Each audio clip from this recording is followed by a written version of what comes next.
DJ Car. In the mix.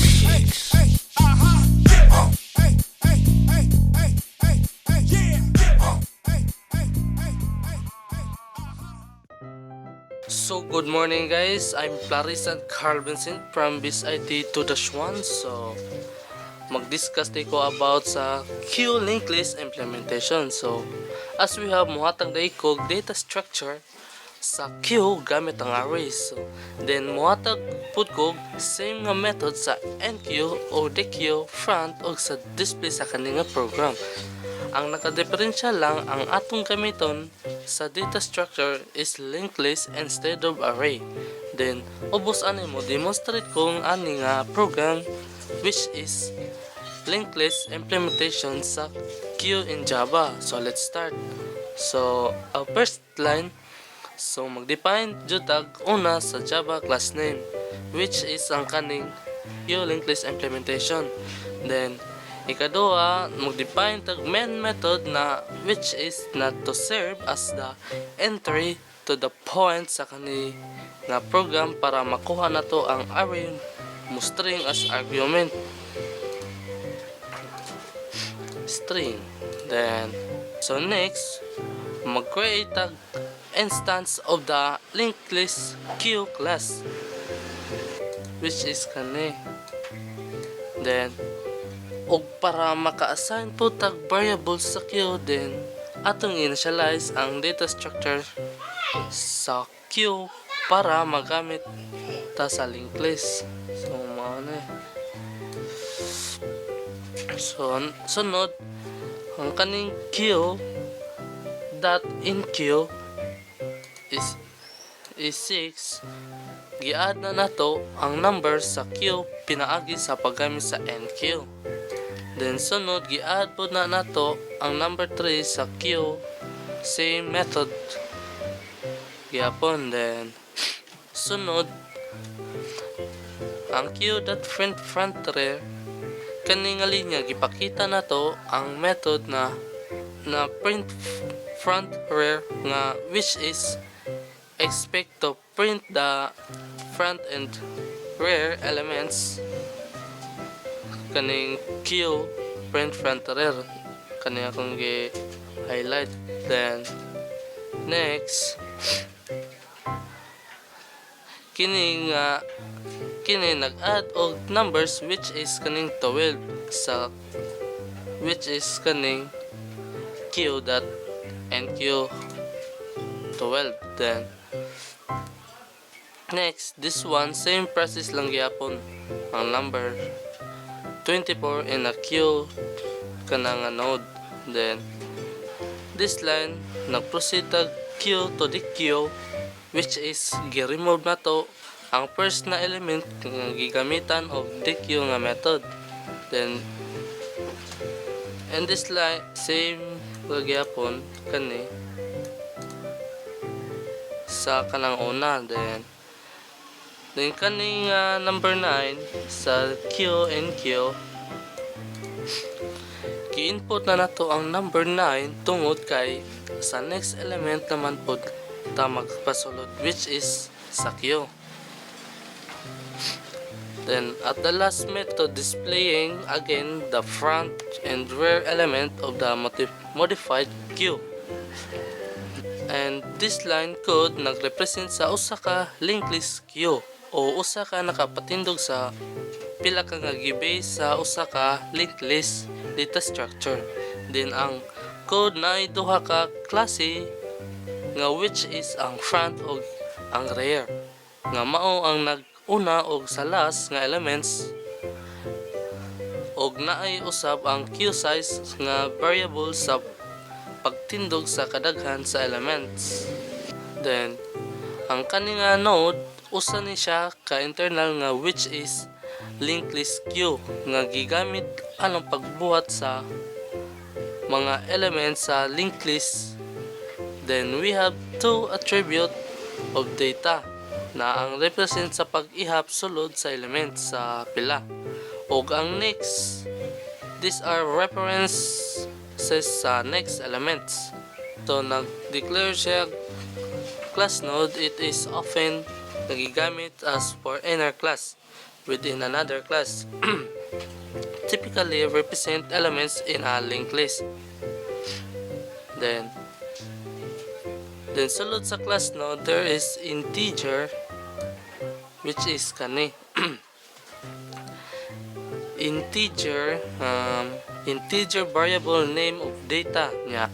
Kani nga variable gigamit ni siya to store data or content associated with node. In a linked list, each node typically holds some data or value. So next, kini then ang kining node next, the node class also contain a reference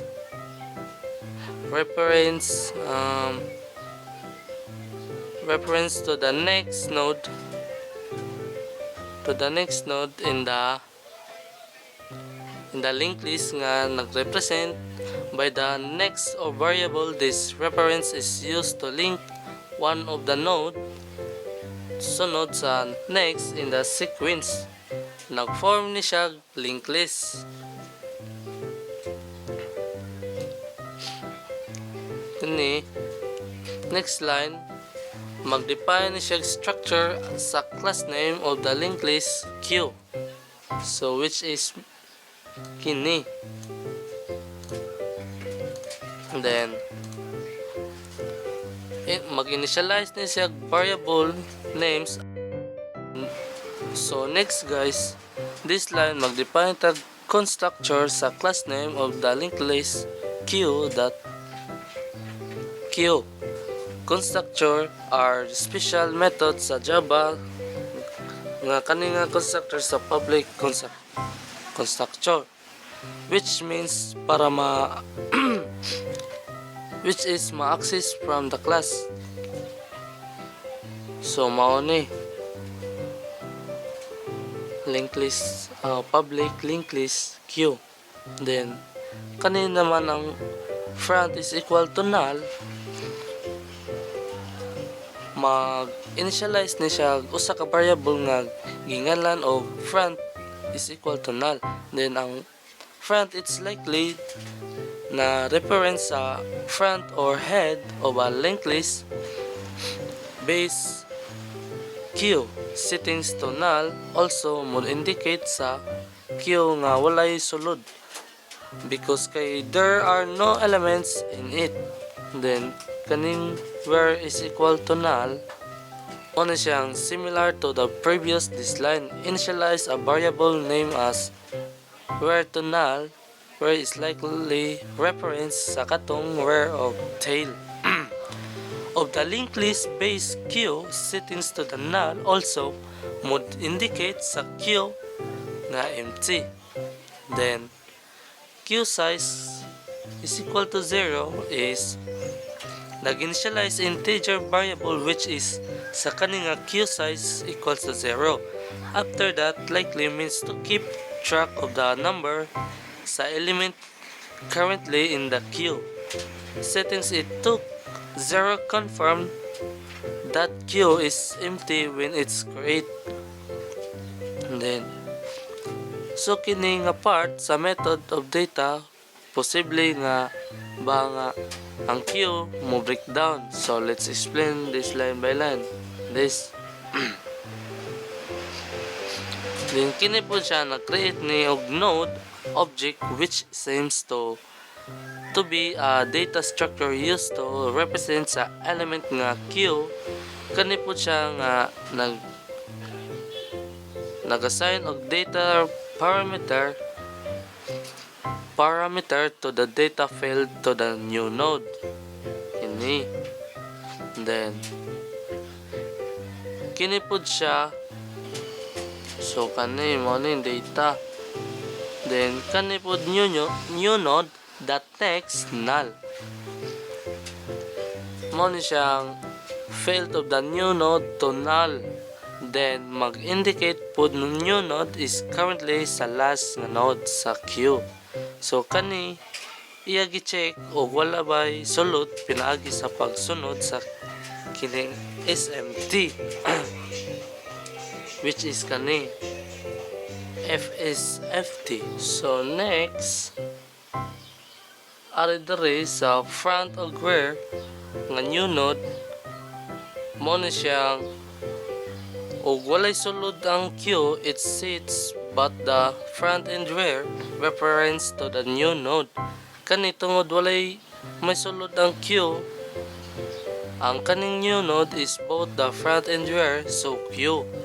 Then next, if kani nga Q is not empty, then next kani diri sa else, then if kani nga Q is not empty, it means update the next reference of the current rear node to point to the next new node.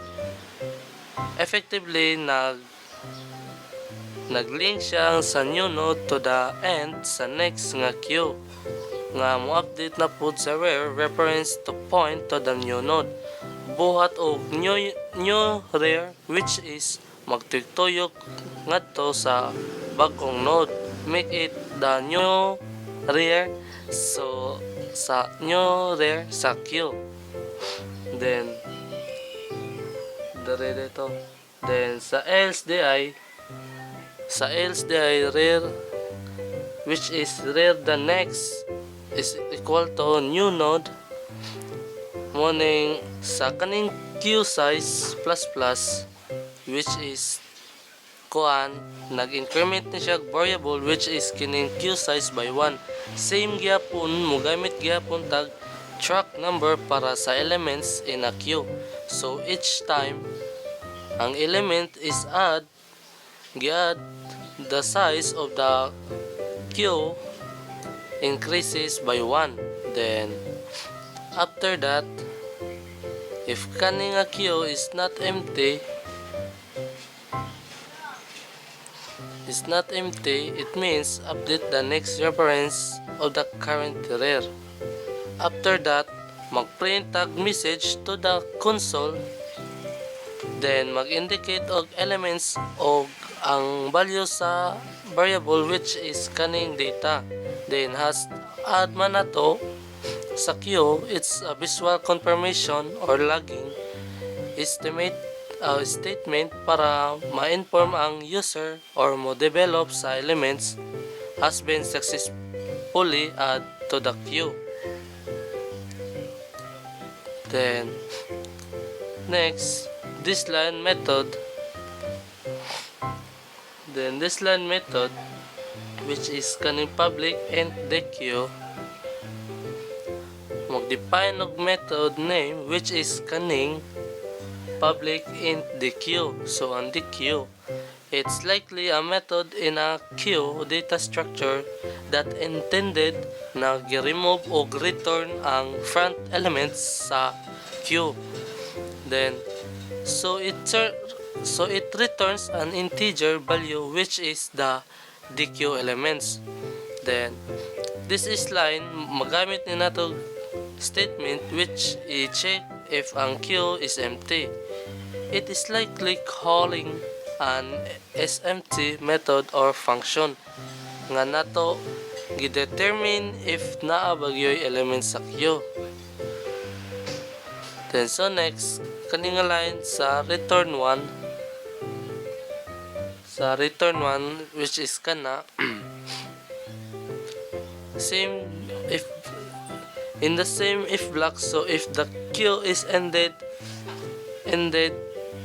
empty, this line returns -1. So returning 1 dequeuing from the empty nga queue is not possible. So next, declared na pod on og integer variable sa name data which is kaning na side sa front that data properly. So essentially extracting the data stored in the node at the front of a queue. So then next, ang kini nga front dot next, so which is kini mo ni ang front pointer para maka-move sa next node in the queue. Then this effectively dequeues and node adto sa front sa queue kay siya ang take update to the point and next node. sunod kini nga ning queue size nag-decrements og variable by 1. It's a common practice to keep track of the number data structure parehas sa queue. So same procedure gyapon ning usa sa katong is empty where is equal to null. Then next kani sa system.out.print data.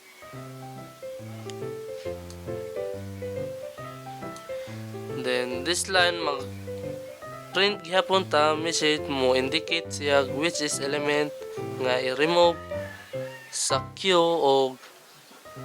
og mo return dito sa element. Then ang sakto nga context sa code such as ang type of queue being used og sa method nga na-locate sa sod para dagan mo provide details about this functionality. Then this line nag-define siya method which is kaning is empty and nga naay return type nga which is this boolean. Ang boolean mo return type nagpahibalo nga kini nga method mo dawat og mo return is true or false if not.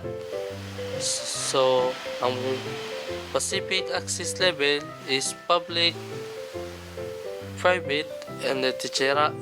will depend kung asa gi-locate ang code sa class or package. So kere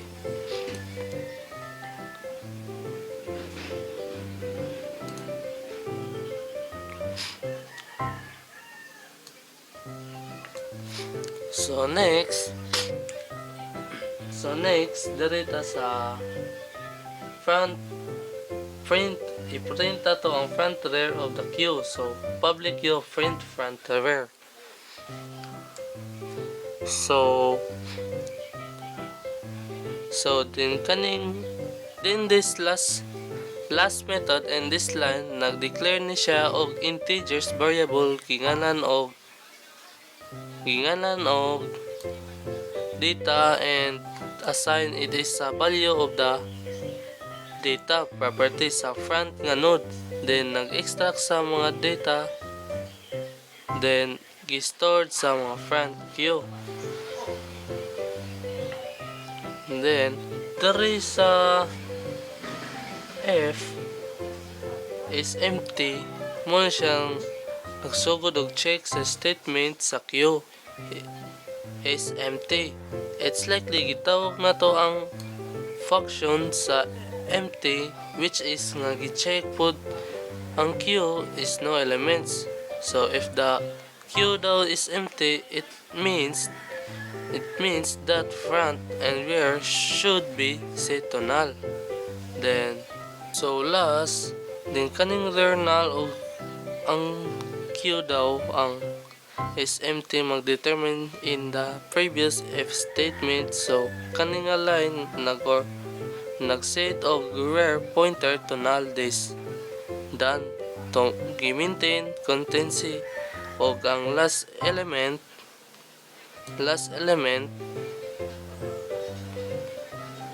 is the queue making sure ang duha nga front ug rear are set to null represent empty queue. Then please note that this code appears to be a part of a queue data structures implementation, especially for dequeuing elements from the front of the queue and handling edge cases when queue becomes empty. So that's all of discussion about queue linked list implementation and data structure. And thank you for listening. So mao din ni ang ako day ipakita ninyo ang code guys, ang possible output. Wait, sorry for my discussion, di kayo kabaw mo discuss, di kayo kabaw mo tabi, sorry guys. So mao ni guys,